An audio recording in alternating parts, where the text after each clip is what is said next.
correspondent there, Leila Nathu. So we've talked about what was announced, what wasn't announced, but what difference could it make for your own finances at home? Let's talk to Timi Merriman-Johnson, who is Mr. Money Jar, content creator and podcaster. Good to have you with us on the programme this afternoon. So just looking at some of those personal finance issues, a rise in the minimum wage, good news if you're on the minimum wage, and a cut in national insurance contributions. What did you make of what you heard from the Chancellor today?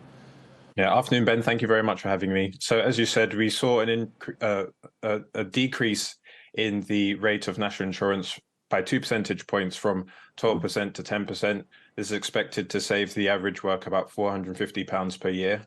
Like last year's autumn statement, we also saw increases to the national living wage, state pensions and benefits. And I do also think that the introduction of an Australian-style pot for life will help to resolve some of the issues around the 27 billion or so of lost pension money. But the thing is, I'm trying to translate, that decrease in the national insurance tax rate into real terms. £450 over the course of a year is £37.50 a month or £8.65 a week.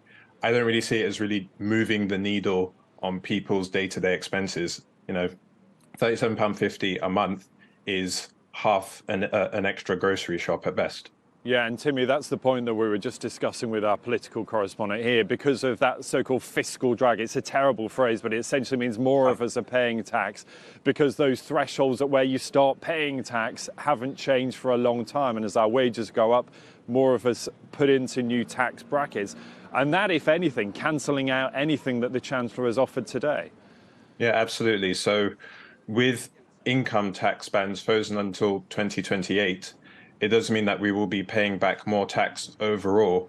And if I could be really honest, listening to the autumn statement today was a bit like waiting for the sneeze that never comes. Like there were things I was expecting to hear around, increasing to the ISA allowance, reforming the lifetime ISA, how that works, and changes to income tax, and none of that came. I do agree with some of the commentary that some of the conversations that you were having before, that maybe stuff is being held back until the spring budget, but there just wasn't a lot today, in my opinion. Yeah, and even the issue you mentioned about pensions, the idea that we would have one pot that travels with us wherever we go and work and new employers would pay into it, that just at this stage, a consultation. They promised to talk about it. There was no commitment on it, was there?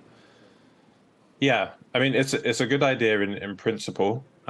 For people who don't know, if you work for an employer and you move house and you don't tell your previous pension provider what your new address is, that money's designated as lost. So it is something that would help. As you said, it's like an initial conversation now. It'll be interesting to see what they do next year when the election is due.